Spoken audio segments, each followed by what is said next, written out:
My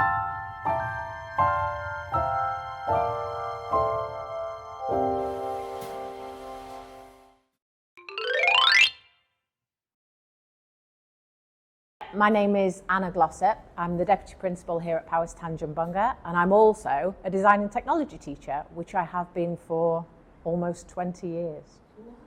Showing my age there.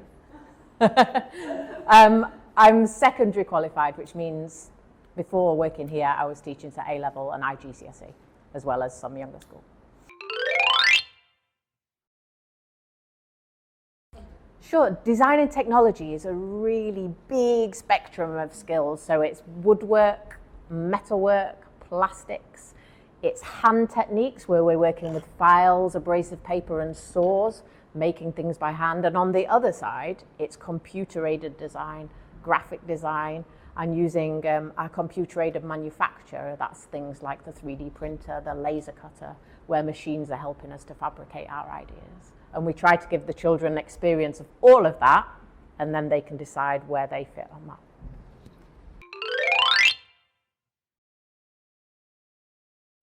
Yes, 80 minutes. So this year we have one 80-minute session rather than two shorter sessions.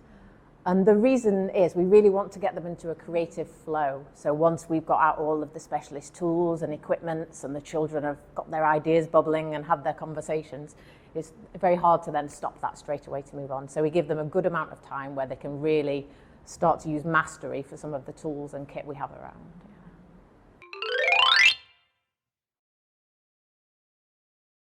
Do you know, it's been a really exciting year for design and technology since I've taken it over the last year. We've just bought 2 brand new 3D printers, which are arriving next month. I'm very excited about. We've got multiple color reels on the side, so the children will be able to print their ideas and designs in different colors, and a lot quicker than we've been able to previously. We also have a new laser cutter, which is over there. The laser cutter enables children to design by hand and then transfer their design to the laser cutter, which can cut out wood, acrylic. There's an example of that here for the Penang Bridge. And we use the laser cutter now with Year 7 mainly, who are making lamps as part of their curriculum. Laser cutter. And we've got one more, we've got the plastics. Really exciting for the plastics because we now have the whole setup. So from going to the beach and collecting the waste on the shore, we can now shred it using the plastic shredder, which is the one behind me. That will turn the plastic into the small pellets, and we can turn those into a range of things. So we've got bookmarks, key rings, necklaces, and some larger scale pieces. But yeah, really closing the circle on that process so the children see the whole design cycle. Chessboard is a Year 8 project this year, so they have to design and make a chessboard for a Year 3 or 4 student to use in the quiet room, and they're doing that in teams. This one is 3D printed. They make the boards by hand using traditional woodwork techniques, such as the files, abrasive paper, and then painting on the checks, which is always quite a hard one to do.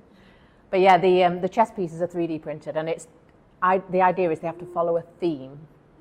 So some are sea life, some might be Harry Potter, whatever that is. And then that'll be used in the school.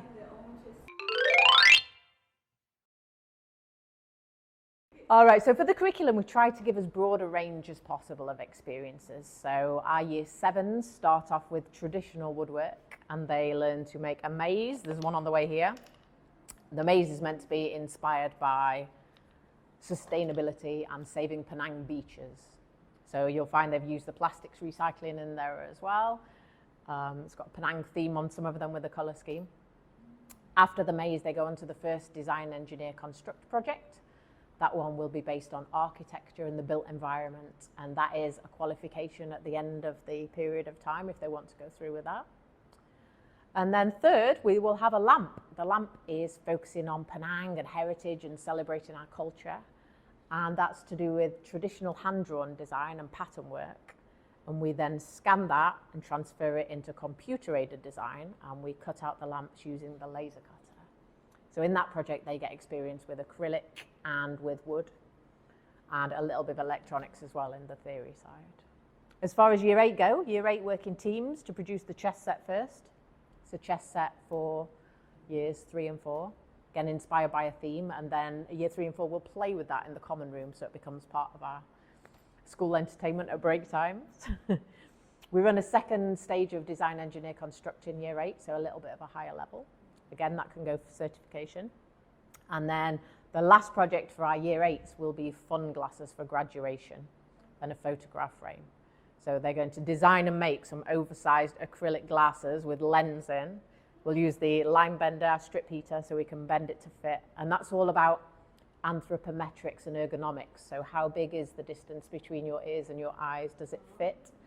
And then those will be worn for the graduation ceremony alongside a photograph frame. So we'll take the Polaroid cameras and then they can take that as a real memory of their time in middle school, if you like.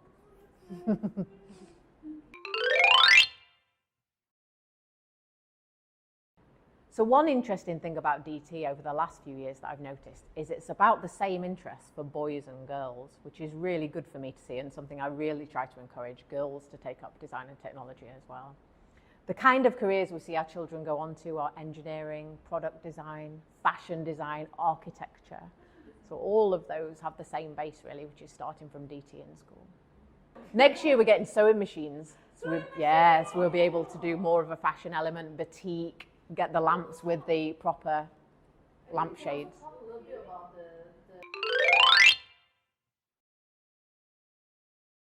Year 7 and 8 is exciting as a DT teacher because what you're really trying to do is light the spark to get their interest, because DT is so broad. You can go into engineering, fashion design, product design, architecture. So we're really looking for their interest in those from our younger students and children, which then develop into a passion and eventually sometimes a subject choice or career. But yeah, looking at their ideas, really valuing their individual creative ideas and getting them excited about that. You can think of something, design it and then make it. And you can do that yourself and in school.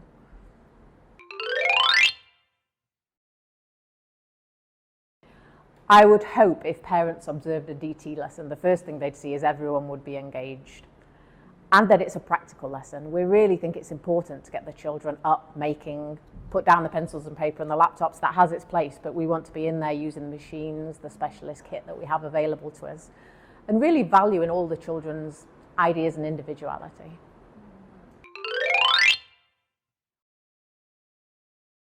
It's a wonderful place and the opportunities are so plentiful. You really get a huge range of things to do with your day, your week and your experience across your time in Powys.